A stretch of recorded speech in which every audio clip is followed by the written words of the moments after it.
में होगा कि मंत्री के किसी ड्राइवर के द्वारा जो बेचारा दीनहीन गरीब व्यक्ति होगा उसी का नाम आ जाएगा इस घटना में, उसी को फंसा दिया जाएगा, उसी को जेल भेज दिया जाएगा और मंत्री के लड़के को बेटा पाक साफ भरी कर दिया जाएगा। देखिए, मैं ब्राह्मण समाज से आता हूँ।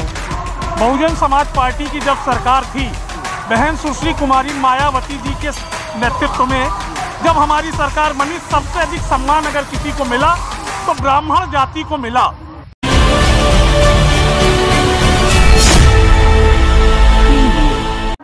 दोस्तों, लगातार मैं दिखा रहा हूँ वीडियो माननीय कांशीराम के स्मारक स्थल के सामने से, जहाँ माननीय साहब का आज परिनिर्वाण दिवस मनाया जा रहा है। बहुत सारे लोग हैं जो, जैसा कि मैंने आपको बताया था कि नीले रंग में रंग चुका है पूरा लखनऊ, और यहाँ पे बहुत सारे लीडर लोग भी हैं, बहुत सारे ऐसे प्रेरणास्रोत व्यक्ति हैं जिनको आज तो सबसे बड़ी बात यह है दोस्तों कि मैं आपको बता दूं कि यहाँ के लोगों को मैं राय जानूंगा क्या 2022 में बहन जी की सरकार आएगी या नहीं आएगी, साथ साथ योगी जी का जो सरकार है वो कैसी रही है, इसी पर चर्चा करेंगे और साथ साथ किसानों की भी बात करेंगे। हमारे साथ मौजूद है कुछ ऐसे लोग। सर, आपका नाम है? देखिए, मैं ब्राह्मण समाज से आता हूँ।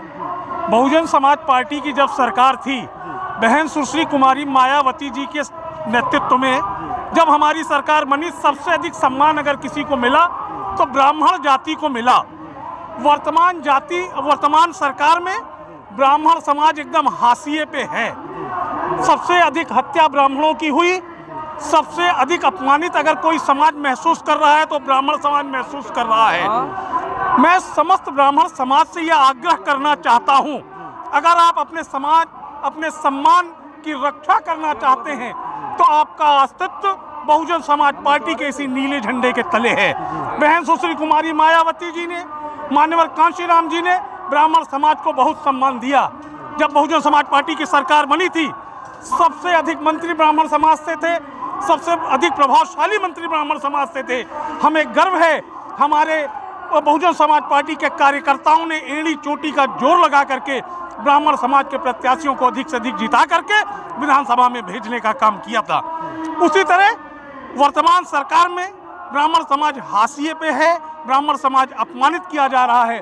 ब्राह्मण समाज ने एक बार पुनः पूरा मन बना लिया है कि बहन सुश्री कुमारी मायावती जी का को उत्तर प्रदेश का नेतृत्व सौंपेंगे। इस बार बहन जी को उत्तर प्रदेश का मुख्यमंत्री बनाएंगे, तभी हमारे मान, स्वाभिमान, सम्मान की रक्षा हो सकेगी। दूसरी तरफ उत्तर प्रदेश में अपराधियों का बोलबाला है, किसानों की कोई सुन नहीं रहा। जिस तरह से एक प्रभावशाली राजनेता के पुत्र ने किसानों को अपनी गाड़ी से कुचल दिया, सरकार मूक दर्शक बनी हुई है, सरकार लीपापोती कर रही है, दलित बहन बेटियों के साथ अत्याचार हो रहा है, सरकार लीपापोती कर रही है, हमारी माताओं बहनों के साथ बलात्कार हो रहा है, सरकार लीपापोती कर रही है। योगी जी से उत्तर प्रदेश की सरकार संभल नहीं रही। इनसे मठ तो संभल सकता है, उत्तर प्रदेश की विधानसभा नहीं संभल सकती। इसलिए उत्तर प्रदेश के नौजवानों ने, उत्तर प्रदेश के किसानों ने, उत्तर प्रदेश के ब्राह्मणों ने और सर्व समाज के लोगों ने इस बार संकल्प लिया है कि बहुजन समाज पार्टी के नेतृत्व में आगामी उत्तर प्रदेश की सरकार बनाएंगे। तभी उत्तर प्रदेश सुरक्षित होगा, तभी हमारी माताएं बहनें सुरक्षित होंगी। आज मान्यवर कांशीराम जी के परिनिर्वाण दिवस पे हम आप सब यहाँ से ये संकल्प लेकर के जाएं कि तन मन धन से एक एक कार्यकर्ता, अब चंद दिन रह गए हैं चुनाव के, बहुजन समाज पार्टी की नीतियों को लोगों तक लेकर के जाए।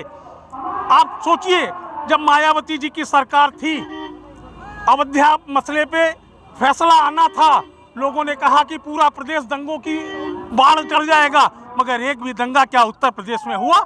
हमारी माताएं बहनें बेटियां सुरक्षित महसूस करती थी, हमारा युवा वर्ग को रोजगार मिल रहा था। ये जितने आपने संग्रहालय लखनऊ में बने देखे हुए हैं, प्रत्येक संग्रहालयों में, प्रत्येक इन उपासना स्थलों पे 250-250, 300 लोग कार्यरत हैं, उनको रोजगार मिला हुआ है। एक अच्छा खासा रेवेन्यू उत्तर प्रदेश सरकार को आता है। जब भारतीय जनता पार्टी की सरकार बनी, उसने झूठे वादे किए कि जब हमारी सरकार बनेगी युवाओं को रोजगार मिलेगा, किसानों को सम्मान मिलेगा। आज युवा अपने को ठगा सा महसूस कर रहा है। किसानों के साथ क्या हो रहा है ये आप सब देख ही रहे हैं। हम दलित भाई बंधुओं के साथ क्या हो रहा है ये सब आपसे छिपा नहीं है। ये भारतीय जनता पार्टी की सरकार की ताबूत में आखिरी कील साबित होगा। आज हम सब यहाँ से ये संकल्प लेकर के जा रहे हैं कि जब तक बहन सुश्री कुमारी मायावती जी को मार्च में होने वाले चुनाव में उत्तर प्रदेश के सिंहासन पे विराजमान नहीं कर देंगे, तब तक हम सब चैन से बैठने वाले नहीं हैं। सर, आपसे एक सवाल है कि भी किसानों को जो भी घटना घटी है, किसानों के ऊपर जो गाड़ी चढ़ाई गई है, हम आपसे जानना चाहते हैं कि अभी तक उसका जो बेटा है, मंत्री का बेटा फरार चल रहा है, इसके मामले में क्या करना चाहते हैं? अभी तक कोई कार्रवाई भी नहीं हुई। इस सरकार की नीति रही है दोषियों को बचाने की, चाहे बलरामपुर कांड रहा हो, चाहे अन्य बलात्कार की घटनाएं रही हो, चाहे ये घटना हो। सरकार ने जांच बिठा दी है। आप देखिएगा कुछ नहीं होगा।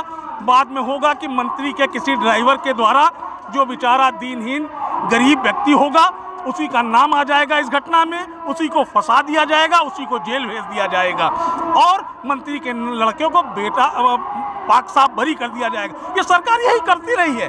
गरीबों को सताया है, दलितों को सताया है, निरीह ब्राह्मणों को सताया है। इस सरकार ने और किया क्या? 5 साल का शासनकाल इनका शून्य रहा, चाहे योगी जी का हो चाहे मोदी जी का। ये सिर्फ लोग लीपापोती करेंगे, कुछ होने वाला इसमें नहीं है। सर, अभी पता चल रहा है कि सभी लोगों ने कहा है कि कोरोना काल में सभी को फ्री में राशन देने का काम किया और साथ साथ फ्री में सबसे बड़ी महंगी वैक्सीन फ्री में देने का काम किए। मोदी जी ने आप एक वोट के लिए प्रलोभन का आपने कभी सुना होगा? मान्यवर कांसीराम जी इसी चीज का विरोध करते थे। बाबा साहब भीमराव अंबेडकर कहते थे हमारे समाज के लोग जगो और प्रलोभन में ना आकर के आपकी सबसे बड़ी शक्ति मताधिकार है, उसका प्रयोग करो।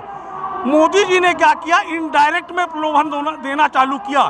किसानों के खातों में मतदान के लिए 2-2 हज़ार रुपया घूस के रूप में देना चालू किया। हमारे वर्ग के लोगों को प्रलोभन देने के लिए फ्री में राशन देने का काम किया।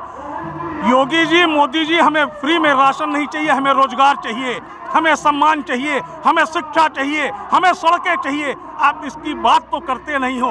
अरबों करोड़ों का टैक्स लेकर के आप हमें 1-1 किलो 2-2 किलो राशन फ्री में दे रहे हो। भिखारी समझ रखे हो यहाँ की जनता को।